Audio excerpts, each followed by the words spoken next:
Liderando Siempre les ofrece esta noticia.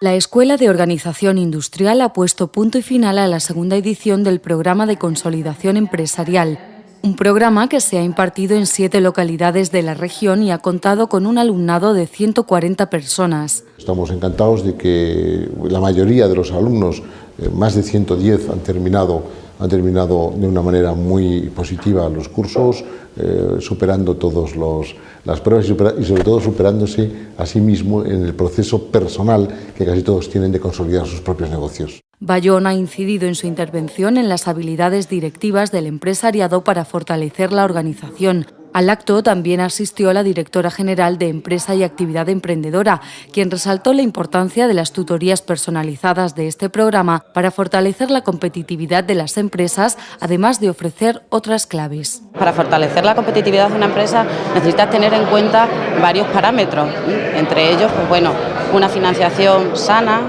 ver cómo van tus cuentas, la posibilidad de innovar, de adaptarte a los cambios del mercado y de la producción para poder vender tus productos y tus servicios no solo fuera de Extremadura, sino también fuera de nuestras fronteras y en conjunto todo ello redunda en una mejora de la competitividad de la empresa. Sobre este asunto giró la ponencia de clausura sobre las claves para la competitividad de las pymes. Además de la austeridad, la honradez, la innovación o el carácter global, Rocillo señaló la productividad.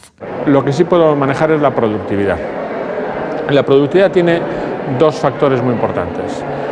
La tecnología, hay una correlación biunívoca clara entre penetración de tecnología y competitividad y productividad, y otra el capital humano, que yo creo que hay que volver a ponerlo en valor. Este año se han invertido 700.000 euros. La EOI prevé llevar a cabo una 3ª edición de este curso financiado por los gobiernos nacional y autonómico y por el Fondo Social Europeo.